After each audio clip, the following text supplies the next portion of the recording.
Hi అండి, welcome back to our channel. ఇది అంటే ఈరోజు మార్నింగ్ అనమాట తీసాను. అంటే రాత్రి పని చేయకుంటే ఎంత గలీజ్ ఉంటుందో చూడండి. అంటే మనం చేసి పండుకుంటే మార్నింగ్ లేస్తేనే ఫ్రెష్గా అనిపిస్తుంది, కానీ లేస్తూనే ఇదంతా చూడాలంటే అయ్యిదన్నమాట. కానీ ఏం చేస్తాం, ఒక్కొక్కసారి మనకు తప్పదు కాబట్టి మనం చేయాల్సి వస్తుంది. అంటే రాత్రి ఏమైందంటే, ఇంకా నిన్న సండే కదా, బాగా తినేసి ప్రోగ్రాములు చూసేసుకుంటా పడుకొని పోయాను అనమాట. అంటే ఈ మధ్యన చాలా రైస్ వేస్ట్ అవుతుంది, అంత రైస్ వేస్ట్ అవుతుంది. కుక్కలకు పెట్టాలి ఇప్పుడు.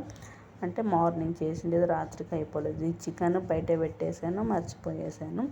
మళ్ళీ నాకు పలావ్ చేశాను. పలావ్ ఏమో ఇది ఇంటి మిగిలిందంతే, అది చూడాలి, అది మిక్స్ చేసి పెట్టేసేది అనమాట.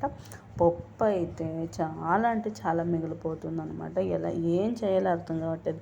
ఇప్పుడంటే అమ్మ వాళ్ళ ఇంట్లో ఉన్నాను కాబట్టి నడుస్తుంది. అదే మనం సపరేట్గా వెళ్తే ఇంకా అంతే సంగతి అనమాట. ఇంతగాని వేస్ట్ చేయమని నాకు అనిపిస్తుంటుంది. ఎందుకంటే నేను 1 ఇయర్ ఉన్నాను కాబట్టి అనుకుంటాను. ఇప్పుడు ఎంత కంట్రోల్ చేద్దాం అనుకున్నా కానీ సరాసరి చేసేకే అవ్వట్లేదు అనమాట. ఏం చేయాలో అర్థం కావట్లేదు.